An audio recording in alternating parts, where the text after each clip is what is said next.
My name is Leomina Valderrama. I have two beautiful boys. Bryan is 22 years old and Brendell is 15 years old. Bryan is in his fourth year university at Ryerson, and Brendell is in William High School, and he's in grade 10.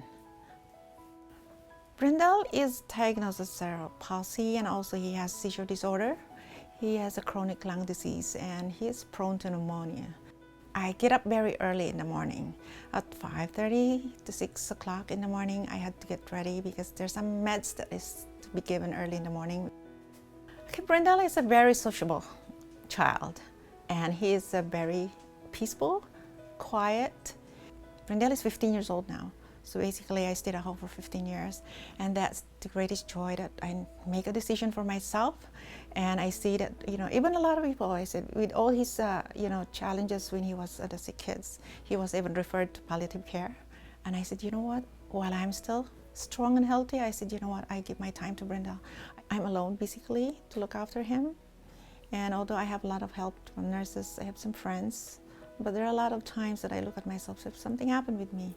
So this is a challenge that I'm facing right now, and where do I have to put Brendell? Who's going to look after Brendell? Although he has his brother, but to put the responsibility on Bryan, I don't really want to put that. He has his life. He's young. He has a future in his life. My family is really affected with mental illness. I just lost Brendell's dad, my loving husband, in April this year.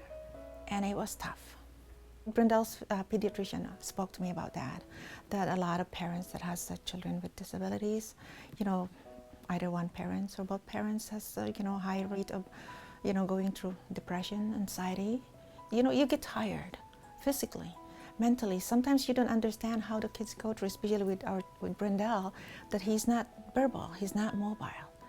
I think it's a lot of demand for him, that to see him suffering like that, he cannot understand, and a lot of them, and then at the end he's close to retirement, and I think it's on top of each other that really trigger the mental illness. Maybe 2 years ago, that it's really tough with me, and of course, my husband's mental illness was getting worse. It's getting severe. And of course, the abuse was really unbearable. And I get to the point I'm really getting so tired. You don't feel like telling your story to somebody else. Do they really understand me, or is it the right person that I could talk to? I mean, I have my pastor, I have a lot of friends, but you want to talk to somebody that you trust that could help you. Holland Bloorview, it's Barbara German. I first met her when I was going through with my treatment with being breast cancer, because she was a breast cancer patient as well. And she really walked me through. She was my mentor. And when I needed help, I said, I think right away, I said, you know what, maybe I go back to Barbara German. She's a very sweet lady. She's down to earth. And, she has a lot of resources to help. She give me a hug. I can cry on her shoulder when I go for my appointment. And, we have to make a list what to do. She gave me this list and just said, Leomina, this is the 3 things you're gonna do early in the morning. She said, you smile, you go out and go for a walk and breathe the fresh air. And I stick it in my fridge. I have to make some resources on how to help myself. I have to go to library and find all those books, resources that I can get. Now we have this internet, you can go to the website and then just click whatever you want to know, and especially that helps you positively.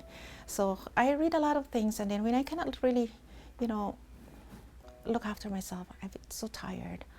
The only thing I can go is I just go for a walk in summertime, just to get fresh air.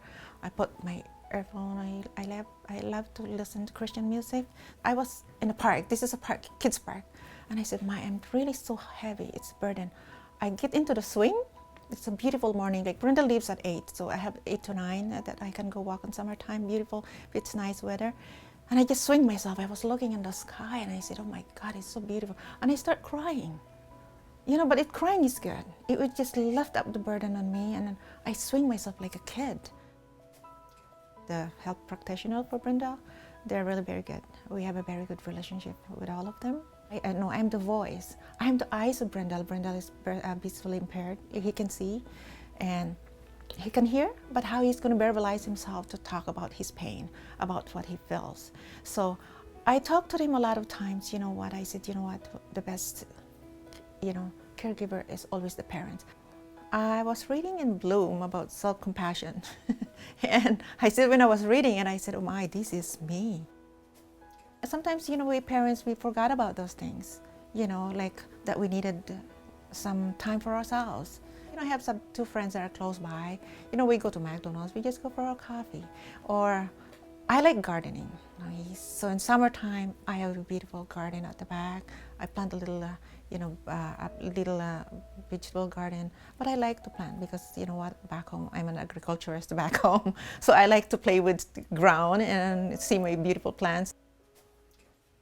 Having Brendell as a brother has made me into, I feel, a lot more of an open-minded and compassionate person towards the subject of disabilities, because you come across a lot of people who aren't really familiar with the subject, and therefore I've heard a lot of hurtful things about people with disabilities, or just really ignorant things. So having him as a brother really makes you a lot more compassionate. He's my brother, and that's all that matters.